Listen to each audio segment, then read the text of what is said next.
Les amours de la princesse, les amants de la lady. On prête beaucoup d'amants, en tout cas au minimum 7, visiblement, à la princesse Diana, la princesse Lady Di, Feu Lady Di, la princesse des cœurs, qui a été je crois, mariée une douzaine d'années au prince Charles, qui aujourd'hui est le roi Charles III, et qui a eu visiblement une vie, un mariage très malheureux d'un point de vue amoureux avec son mari, et a eu des amants. Bon, ok, ça c'est de notoriété publique. Maintenant, ce que nous allons voir tous ensemble, si vous le voulez bien, c'est, on va essayer d'aller creuser un petit peu, vous savez, ce qu'on aime bien faire, pour voir ce qu'il en était vraiment, s'il n'y a pas des petites choses cachées, etc., etc. Voilà. Alors j'ai pris tarot, j'ai pris aussi mon Béline. Qu'est-ce que j'ai pris? J'ai pris des oracles, l'oracle, les chakras du cœur et le grand oracle de l'amour. Et oui, une fois n'est pas coutume, hein. C'est vrai que je sors rarement mes oracles amoureux sur mes tirages d'actualité, mais là, c'est quand même le cœur du sujet. Pardon. Donc, bonjour les divins ou bonsoir. Merci d'être présents avec moi ce soir. Enfin, en tout cas, moi, je suis le soir. Nous sommes le soir lorsque je fais ce tirage. Nous sommes le mercredi 10 mai 2023. Voilà, je viens de rentrer du travail et je vais tâcher de vous faire ces petits tirages. Alors, peut-être que je ne ferai pas tout ce soir. On va voir comment ça se passe. C'est la première fois que je fais ce genre de tirage, voilà, avec les cartes. Donc pendant que je m'occupe moi des cartes, eh bien écoutez, n'hésitez pas à laisser un petit commentaire tout de suite bienveillant, un petit simplement bonsoir divinescence ou bonjour divinescence, donc divinescence avec 3 S, hein, 2 S E N S, voilà, ou un petit, je sais pas, mettez un petit mot gentil sur les Didi, etc.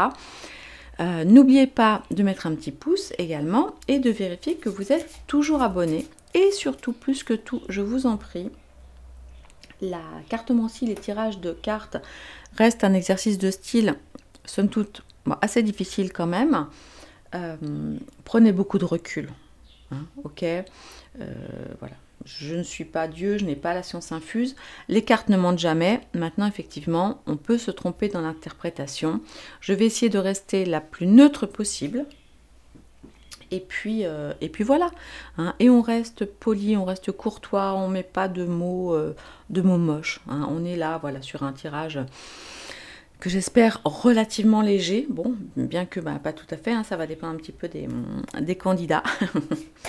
Et puis voilà, donc merci beaucoup de votre fidélité. On y va, on va commencer évidemment par, somme toute, le plus important, le roi Charles III. Alors, on va aller voir un petit peu, voilà, le début de leur histoire, donc comment ils se sont...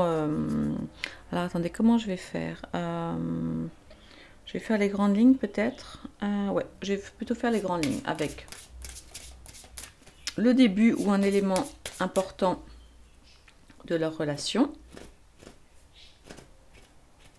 Voilà. Ce qui allait contre leur relation.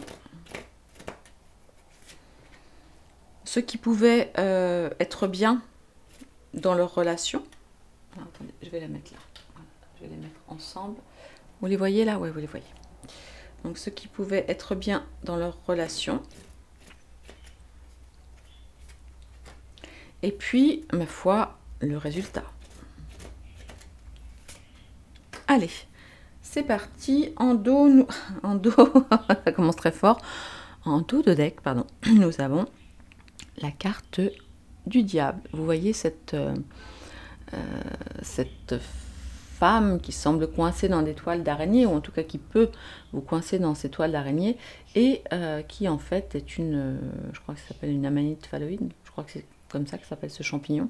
Enfin bref, qui a l'air, ma foi, bien jolie.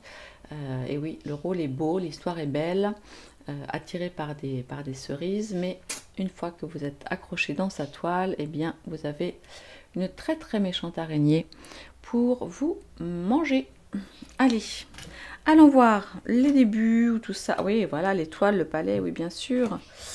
Eh ben, regardez, mais c'est dingue. Les cartes ne mentent jamais. C'est incroyable. Ah là là là là là là. Oh, Alors là, regardez, je suis pétrifiée. C'est pétrifié de... Waouh, c'est pétrifié, je dis n'importe quoi. C'est incroyable. Écoutez, j'ai tiré les cartes devant vous. Et oui, alors au début, tout commençait... Oh mon Dieu. Donc, tout commençait... Excusez-moi, je suis un peu perturbée quand même. Hein. Tout commençait par... sous une bonne étoile. Et oui, on avait, regardez, c'est incroyable, incroyable les cartes. On avait effectivement cette... Waouh. Je dis mal à m'en mettre moi-même. Je devrais être habituée pourtant, mais non. On avait donc, vous savez, la marraine à la bonne fée, donc qui se penche donc sur le berceau de Lady Di et qui lui dit, eh bien voilà, tu vas épouser un prince, tu vas épouser le prince Charles. Et au départ, tout commence par une belle histoire. Vous voyez, il y a donc cette promesse de baguette magique, le conte de fées, le château, le palais. Voilà, l'étoile, hein, donc c'est vraiment des cartes, c'est une carte absolument magnifique, c'est une carte qui inaugure de choses belles, etc. Mais figurez-vous que ce qui se passe en face, ce qui va contre eux, eh bien ce sont les amants. Et les amants, vous les connaissez, hein, depuis le tout début, on le sait. Charles, donc, ne s'est, on va dire, jamais caché de son lien amoureux avec Camilla Parker Bowles, qui à l'époque était mariée avec, j'ai oublié comment s'appelait son mari, peu importe. Ils se connaissent, donc ils sont mariés là depuis 2000, je sais plus combien, 2005 je crois, ou 2007, je ne sais plus, peu importe. Mais en fait, ils se connaissent depuis une cinquantaine d'années. Ils se connaissent depuis toujours. Ils ont toujours été amoureux. Elle a toujours été, en tout cas c'est ce qu'on en voit dans la presse, dans les téléfilms, etc. Elle a toujours été la meilleure amie de Charles, sa confidente. Ouais, c'est quand même une histoire incroyable tous les deux. Et donc voilà effectivement ce qui se met en travers de leur route. Alors, et ce qui les a soutenus, on va dire, eh bien là on voit, c'est la justice. C'est-à-dire, c'est pas la justice au sens de la justice, c'est la justice au sens des responsabilités qu'ils ont, enfin qu'ils avaient en étant mariés. Il y a effectivement dans cette voilà, dans cette position de prince du coup et de princesse, avec tout ce qu'on sait, enfin tout ce que cela représente de responsabilité, voilà, ils sont tenus par les liens du mariage. Et puis vous voyez ce qui se passe à la fin, eh bien nous avons la mort. Enfin, on a la justice et la mort, donc vous comprenez exactement ce que je veux dire, voilà. Ce qui va finir effectivement par les séparer après, c'est effectivement la justice avec le divorce, mais c'est surtout la mort. Alors, c'est vrai qu'en général, la carte de la mort dans le tarot ne parle pas forcément d'une mort physique, mais bien sûr, elle le peut. Elle peut tout à fait parler d'une mort physique. Là, il est très possible aussi, là, je vois beaucoup Diana qui, on le sait, était très fragile, était très sensible, souffrait d'anorexie, enfin, elle était quand même très très fragile. Bon, elle a rencontré Charles, voilà, au tout début, là, pour son histoire de conte de fées, elle avait 20 ans ou à peine, c'est sûr qu'elle y croyait. Et moi, vraiment, là, ce que je vois dans cette carte aussi, parce qu'évidemment, je vois Diana,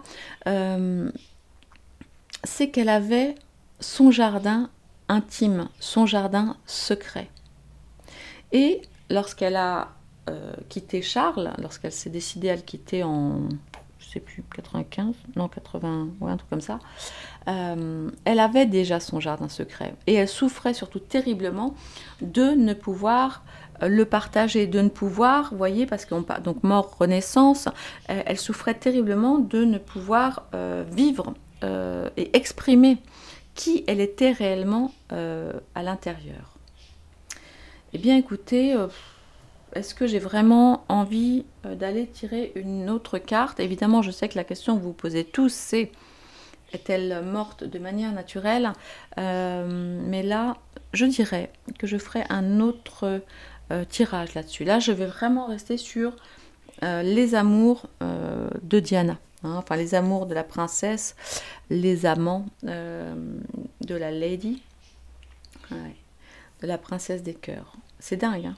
Incroyable.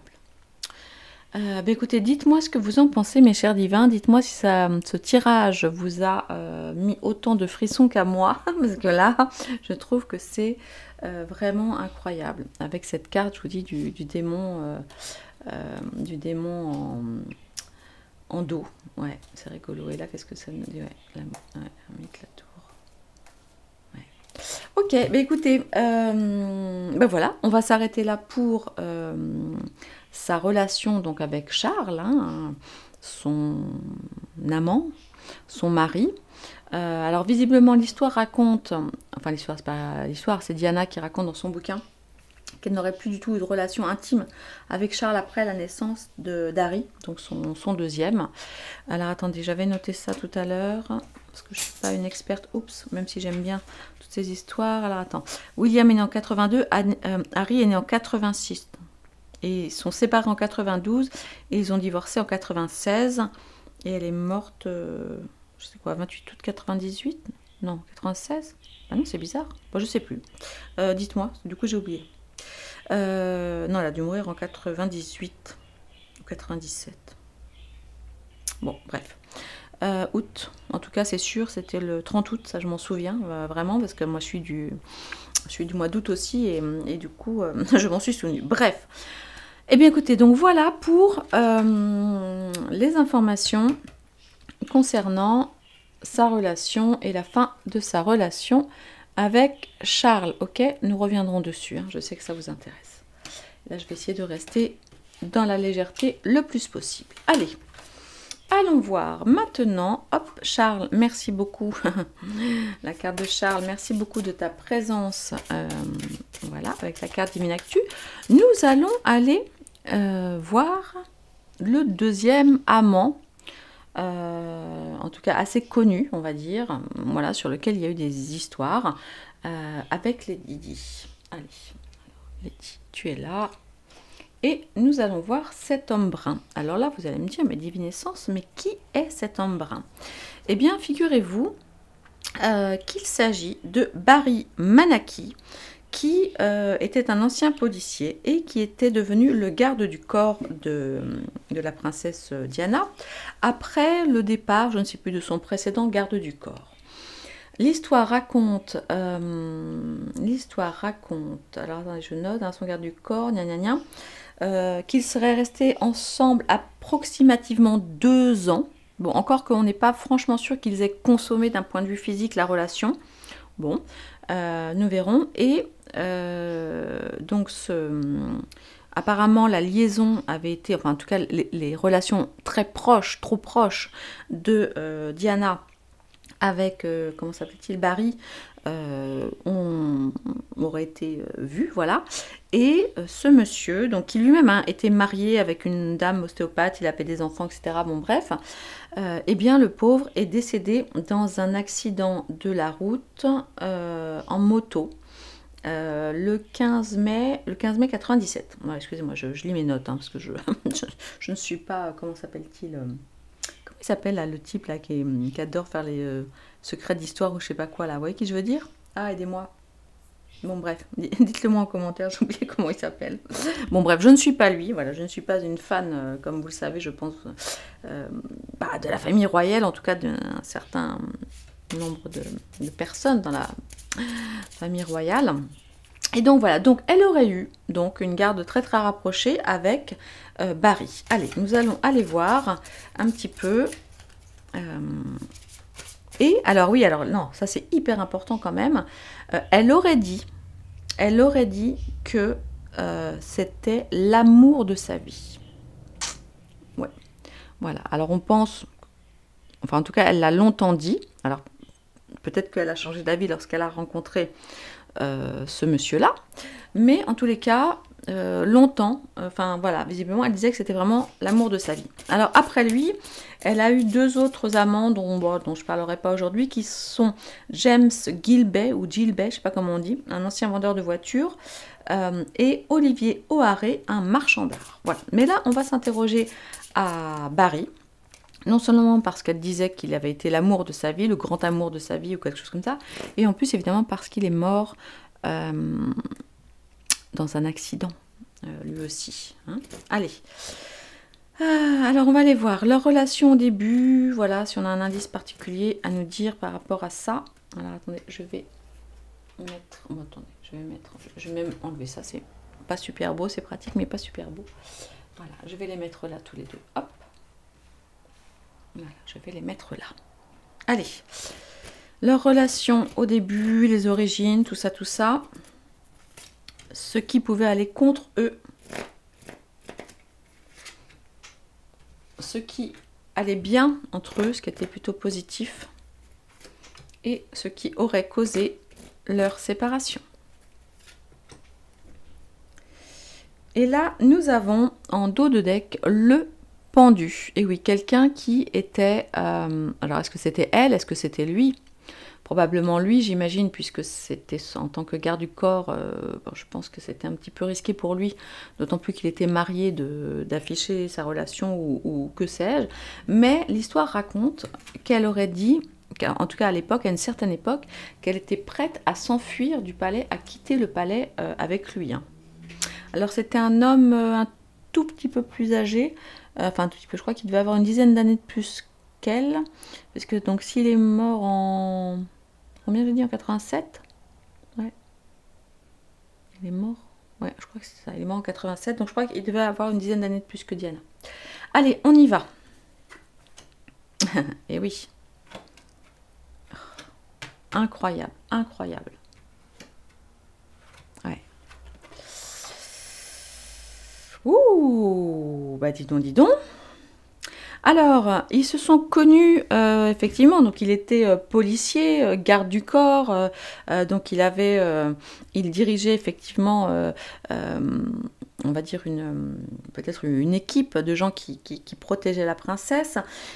Ils se sont connus, alors je sais plus, bah, ils se sont connus, oui, forcément, au cours de son boulot, et en fait, il y avait une certaine direction, c'est-à-dire que on voit là que non seulement il la suivait assurément puisque c'était son travail, et leur relation, enfin moi je vois ça comme ça, leur relation, enfin lui en tout cas, je pense qu'il était un peu comme un guide pour elle, vous voyez, comme un guide qui l'aidait à manœuvrer, alors physiquement bien sûr en rapport à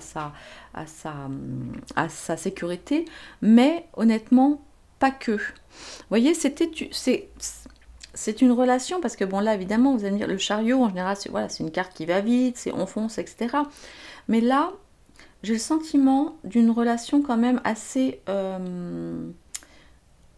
douce, assez lente. Pas, je sais pas dans la précipitation, vous voyez. Là, je vois avec les cartes, surtout aussi avec la carte de la lune. Bon, là, évidemment, on a ce qui a mis fin, mais c'est incroyable les cartes. Ce qui a mis fin à tout ça. Ouais, je vois vraiment une relation douce entre eux. Après, ben voilà, les difficultés, ben on le sait. Voilà, donc c'est la tour, c'est quelque chose d'assez violent, et on le sait. Il est mort dans des... D'ailleurs, tiens, c'est rigolo. Alors, le chariot, évidemment, c'est pas une moto, hein, mais c'est assez rigolo. Enfin, rigolo. C'est pas rigolo, d'ailleurs, mais c'est assez troublant. C'est un véhicule, même si c'est un chariot représenté par un escargot. Ouais, c'est assez intéressant qu'on ait cette carte-là pour ce personnage-là, compte tenu de la façon dont il est mort. On voit évidemment que leur relation était vraiment... Parce que la lune, c'est les sentiments, c'est l'affectif, c'est l'affection. Donc vraiment, j'imagine une relation entre eux extrêmement douce, extrêmement respectueuse. Une fois de plus, je ne vous dis pas qu'ils n'ont pas eu des relations intimes, charnelles. Mais c'est vraiment... je vois vraiment leur relation très, très, très, très douce. Mais elle était... tenue hein, aussi, parce que de toute façon tous les deux ils étaient tenus, hein, surtout lui, enfin aussi lui en regard de son travail, mais elle était là avec lui le soir, elle était posée, elle lui partageait, elle lui partageait ses angoisses. L'âme divin, je suis vraiment désolée d'avoir oublié de couper le son de mon téléphone, du coup ça m'a Ça m'a perturbée. Alors, je sais plus où j'en étais. Et je sais pas si je vous... Enfin, non, je pense que je vais pas couper la sonnerie. Parce que sinon, ça faudra que je fasse un montage et tout ça. Donc, voilà, désolée pour vos oreilles. Désolée. Alors, donc, je ne sais plus où j'en étais du coup. Parce que du coup, j'ai dû répondre à cet appel. On en était à leur relation, voilà, où on voit que c'était quelque chose, effectivement, donc de très secret, qui était beaucoup d'ordre, on va dire, enfin, pas, oui, je vous disais, donc psychologique, en tout cas des échanges. Il y avait beaucoup de choses, je pense que c'était vraiment des échanges très profonds, en fait. Et là, on voit, en fait, c'est un peu comme si son garde du corps, bon, mais en même temps, c'est logique, hein, se posait vraiment comme protecteur de Diana, mais pas un simple, voilà, pas un simple garde du corps. Je pense qu'il l'accompagnait aussi fortement dans ces échanges. Il la soutenait, vous voyez, parce qu'elle, elle était quand même en proie à l'ombre, hein, on le sait, elle était vraiment très fragile, Diana. Et puis, ce qu'on voit là, pardon, au niveau du résultat, c'est... Alors évidemment, on voit plusieurs choses. Alors, la grande prêtresse, c'est une carte qui représente une femme forte, bien sûr, parce que c'est la grande prêtresse, mais en même temps, quelque chose de toujours mystérieux. En fait, c'est un petit peu... Là, pareil, je vois Diana là-dedans. Elle est là. En fait, on ne saura jamais tout. De toute façon, puis là, on ne risque pas de savoir maintenant que, de toute façon, ils sont partis tous les deux, mais... j'ai le sentiment en fait que c'est comme si cette relation lui avait donné de la force pour résister et se tenir debout, donc à son rôle un peu de princesse, hein, finalement, et l'avait aidé à traverser la tempête. Vous voyez, elle sait des choses, mais elle a toujours gardé un peu comme ce rideau entre elle et les autres par rapport à cette histoire, justement. Et c'est peut-être ce qui l'a aidé à traverser la tempête. En tout cas, pour moi, je le ressens comme c'est quelque chose qui l'a vraiment aidé à se maintenir debout. Moitié, vous voyez, elle est moitié du côté du ciel et un peu calme, et moitié du côté de la tempête, elle se tient debout. Ouais, comme si ce garde du corps... était quand même resté, enfin même s'il est décédé bien sûr, avec elle. Et puis on voit évidemment la grande prêtresse, c'est plein de mystères. Alors on fera un autre tirage, hein, plus spécifique pour aller voir en fait du côté de l'accident de ce garde du corps. Voilà, c'est quand même, enfin les cartes je trouve sont très très parlantes, très très parlantes. Vous me direz ce que vous en pensez. En tout cas, voilà, il y a toujours beaucoup de mystères autour de la fin de cette relation, comme vous pouvez le constater. Voilà. Ouais, j'étais en train de penser, ouais, évidemment, j'ai quelque chose qui vient de me traverser l'esprit, mais je ne pense pas que ce soit... Non, laissez tomber. Qu'est-ce que je fais 23 minutes. Non, allez, je continue. Je vous fais le personnage numéro 3. Allez, on y va. C'est parti pour le personnage numéro 3. Alors, hop. Personnage numéro 3. Allons voir. Tadam! Et oui. Comment s'appelle-t-il celui-ci? Allez. Alors, l'histoire raconte que Diana aurait rencontré James Hewitt au cours d'une soirée. Et la princesse, donc lui, qu'est-ce qu'il était? Officier de cavalerie, voilà, donc forcément, il savait, enfin voilà, il était très très fort en équitation. Et elle avait peur des chevaux, parce qu'elle était tombée des années auparavant. Et du coup, il lui a gentiment proposé, évidemment, de l'aider à enlever sa peur des chevaux, etc. Donc, officiellement, ils se sont rencontrés en 86. Harry est né en 84. Donc, d'un point de vue de l'histoire, on est d'accord qu'il y a quand même peu de chances qu'Harry soit né 2 ans avant qu'ils se rencontrent. Maintenant, c'est vrai que la ressemblance est extrêmement troublante. entre les deux. Du reste, j'utilise la même carte pour Harry que pour James Hewitt dans mon tirage. Bon, alors, enfin, il y a ce qu'on dit, oui, ni Diana ni Charles ne sont roux. Oui, mais enfin, souvent, les roux, enfin, ou en tout cas les blonds vénitiens, parce que c'est pas non plus, voilà, sont des mélanges de parents bruns et blonds. Hein, donc, bon, ça, c'est pas... voilà. Bon, on ira voir le sujet plus tard. Là, on va vraiment s'attarder à sa relation avec James. Voilà, allez. Alors... Donc, ce qui pouvait les lier... Comment ça a commencé?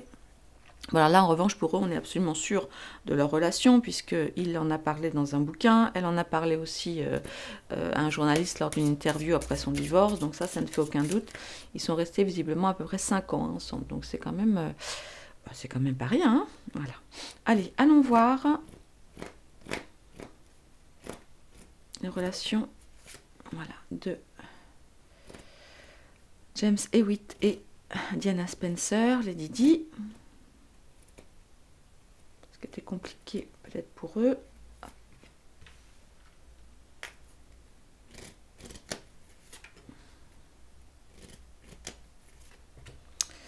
Voilà. Ah, ça serait rigolo. Là, ça c'est très rigolo. Regardez ce qu'on a en d'autres decks. On a la carte de l'empereur. Et pas n'importe lequel. Je ne sais pas si vous pouvez voir. Attendez. Mais enfin, c'est incroyable. Regardez, il est roux. Vous voyez? Il a la barbe un peu rousse là. C'est dingo, hein? Et ouais, c'est dingo. C'est dingo. Allez, on va découvrir. Ah, ok. Ok. Oh, ça alors c'est rigolo, on a des cartes. Ok, alors.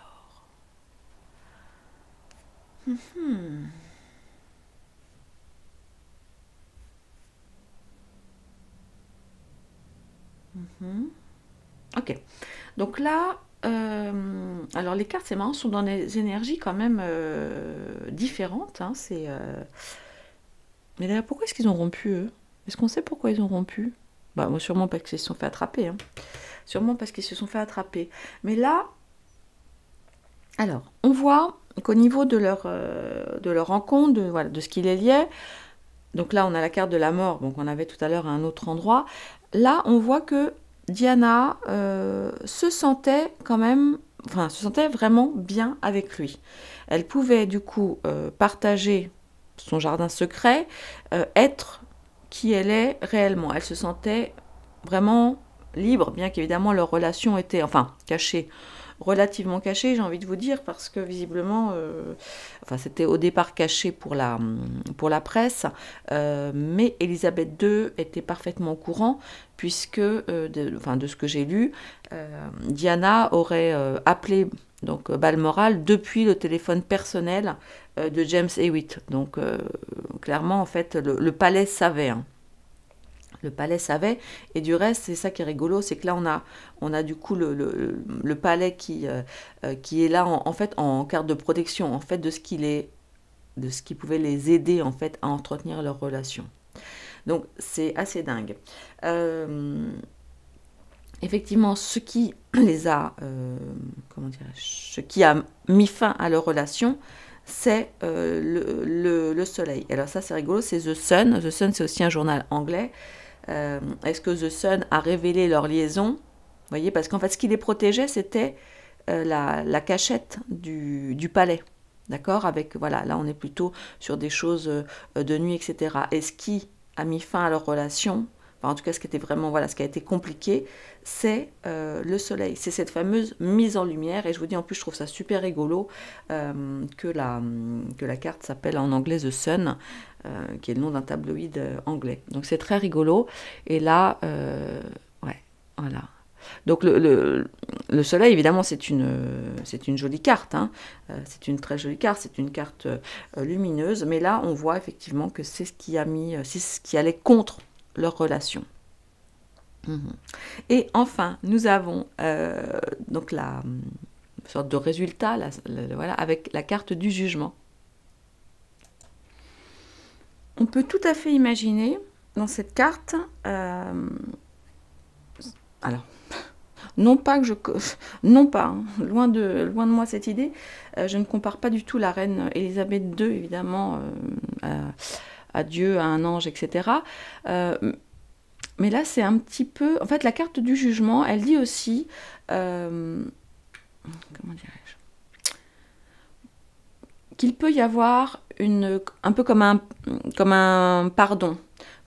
Voilà, si on renonce, donc en gros, si on renonce un peu au mal, il peut y avoir une sorte de... Ah, c'est quoi le mot que je cherche?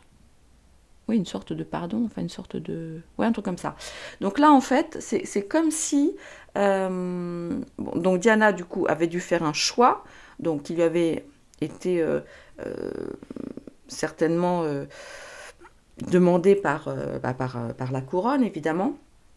Et donc, elle a dû faire ce choix de rompre avec James. Et le message, c'est, voilà, bon, allez, quitte-le, voilà, et en gros, on oublie tout. Donc, soyez raisonnable.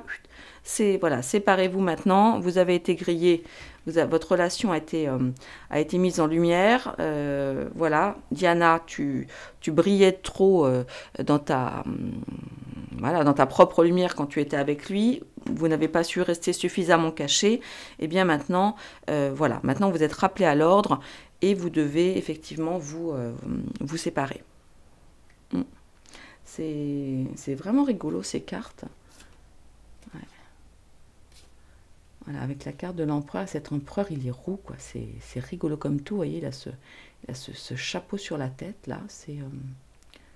J'ai envie de faire ça avec la carte, mais je peux pas. Là, oui, il a des bijoux, ouais. Ok, bon, écoutez, voilà pour l'histoire de James. On va aller voir maintenant ce qui s'est passé avec le fiancé numéro 1, 2, 3, 4, enfin le fiancé, le troisième amant, puisque l'autre était l'officiel. Allez, on va voir tout de suite. Alors, attention, fiancé numéro 4. Tadam! Eh bien oui. Oh mon Dieu, les motobilettes. Excusez-moi pour le bruit. Eh bien là, nous avons le beau docteur, enfin, d'ailleurs je ne sais pas s'il était beau, Asnat Khan, qui était un chirurgien. Diana a rencontré ce médecin d'origine pakistanaise, je crois, peut-être, un truc comme ça. Voilà, à l'hôpital. Voilà, elle s'est rendue à l'hôpital, elle a rencontré ce chirurgien. Alors, l'histoire raconte qu'ils ont été ensemble de 95 à 97. Donc 95 à 97, oui, donc Diana était déjà séparée de comment s'appelle-t-il, de Charles, et le divorce lui avait été prononcé en 96. Ok. Donc il est arrivé juste voilà, au milieu entre avant son divorce et un an après. Et l'histoire raconte qu'il l'aurait quitté parce qu'il ne supportait pas. Enfin, donc l'histoire raconte que c'est lui qui l'a quitté, hein, parce qu'il ne supportait pas. C'était un homme plutôt discret, un chercheur, un scientifique, un médecin, et il ne supportait pas la pression. Voilà, d'être un personnage connu comme ça. Voilà. Donc ça.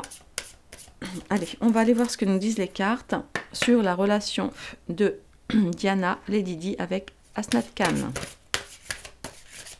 Allez, allons voir.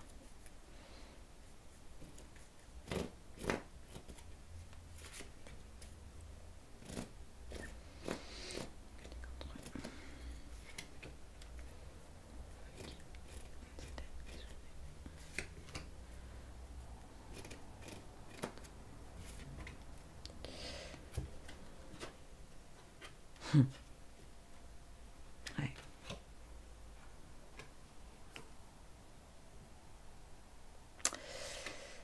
Bon. Eh bien, nous voici effectivement avec... Alors, on retrouve la carte de la justice et la carte de la tour. La carte de l'étoile, elle, effectivement, est en dos. Et là, on voit qu'il y a beaucoup de tentations. Alors évidemment, ce n'est pas la carte du diable, c'est la carte du fou. Diana, là, s'est lancée avec lui dans une relation vraiment nouvelle. Il était un personnage quand même très très particulier, beau, enfin il n'avait rien à voir en fait, ni de près ni de loin avec la royauté, voilà, avec toute cette cour, etc. Elle ne l'a pas du tout rencontré comme voilà, comme aucun de ses autres amants, en tout cas de ses autres amants connus. C'était pas du tout un ami de la famille, c'était pas un je sais pas quoi de cavalerie, c'était pas son garde du corps, voilà. Ça a été vraiment une rencontre complètement nouvelle. Complètement nouvelle de par... Alors, de par plein de choses, de par la couleur de peau de cet homme, de par ses origines. Il était musulman, hein. Enfin, arrêtez-moi si je me trompe, mais je crois qu'il était musulman. Il était médecin et c'est quelqu'un qui aimait vivre caché. C'est vraiment quelqu'un qui aimait vivre caché. Et là, vous voyez, c'est ce que, du coup, voilà, c'est ce qu'on voit avec l'étoile. Aussi, leur relation était plutôt une relation difficile à mettre en plein soleil, hein. C'était trop compliqué pour lui. Et puis, en plus de ça, pour le coup, je pense qu'il était quand même beaucoup moins disponible pour Diana parce que c'était un homme extrêmement investi dans son boulot. Voilà, il travaillait à l'hôpital, etc. Et je pense qu'il était assez peu disponible pour Lady Di. Ouais. Donc elle s'est lancée naïve sur cette toute nouvelle relation, sans crainte, sans peur. Bon, l'histoire raconte qu'elle a été évidemment touchée par sa générosité. Je pense qu'aussi que physiquement, elle était très très attirée par lui. Je pense qu'elle... Enfin bon, elle était très impressionnée. Enfin, vous me direz ce que vous en pensez, mais ça l'a changé tellement de toutes ces relations entre guillemets superficielles qu'elle devait entretenir. Puis je crois aussi quand même, peut-être elle aimait bien aussi ce côté, pour le coup, secret. En tous les cas, au début, parce que effectivement, ce qui a été très compliqué pour lui, eh bien, c'est ça. C'est que lui était, alors non pas un magicien, mais un médecin qui aspirait à faire évidemment le bien autour de lui, qui n'aspirait assurément pas à une relation tumultueuse comme celle qu'il a eue. Alors, non pas qu'il ait eu lui une relation forcément tumultueuse avec elle, mais là, on imagine qu'il y avait trop de monde, c'était trop compliqué pour lui. Vous voyez, le magicien, c'est celui qui a tous les outils. Hein, c'est la carte numéro... C'est marrant, on a la 1, enfin le 0 et la 1 ici. C'est... comment expliquer ça? Avec le magicien, tout est possible. Mais là, pour le coup, ça a joué contre eux, parce que c'était un trop nouveau départ, j'ai envie de dire, pour tout le monde, et surtout pour lui. C'était trop, comment dirais-je, différent de sa vie, à tous les niveaux. Et c'est ça qui a joué contre leur relation. Ouais. Le docteur magicien qui était, comment il s'appelait son amant, aurait probablement, lui, préféré, vous voyez, rester, parce que là, voilà, rester dans la maison, vous voyez, avoir quelque chose de beaucoup plus discret que leur relation. Malheureusement, ce qui est venu, finalement, on aurait pu penser que c'était bien, mais en fait, ce qui est venu mettre le bazar dans leur relation, eh bien, c'est probablement au moment où Diana a divorcé, parce que là elle était en pleine tempête, on va dire, de divorce, et du coup là tous les projecteurs ont été braqués sur eux, et lui n'a pas du tout supporté. Et en plus ça, alors bon évidemment là c'est de l'imagination, mais je pense que ça devait pas être évident aussi pour lui de peser le pour et le contre, et aussi par rapport à ses origines familiales et religieuses. Hein. Bon. Voilà. Et en fait, eux, ce qui les a perdus, on va dire, c'est finalement toute cette mise en lumière qu'elle aurait pu en fait avoir après Diana, puisqu'elle était, elle était divorcée, mais lui, il n'a pas du tout, il n'a pas du tout supporté tout ça, et leur relation s'est arrêtée là. Voilà. Et puis, ouais. Ce que je vais faire peut-être, c'est que je vais arrêter la vidéo là pour aujourd'hui, et du coup, nous finirons sur Dodi. Parce que Dodi donc, a été le dernier chéri de Diana. Donc je vous montre Dodi ici. C'est rigolo parce que là je la vois, excuse-moi, c'est un peu comme, ouais, vraiment comme une petite fille. Je crois qu'elle était mais tellement impressionnée par son toubib là. Vraiment, c'est ouais. Ouais, Diana qui était tellement, qui était une grande amoureuse, Diana. Enfin, je sais pas, c'était pas mon amie personnelle, mais je pense que c'était une grande amoureuse. Ouais, je pense que je vais couper la vidéo là pour pas qu'elle soit trop longue, et nous irons voir au cours de la prochaine vidéo.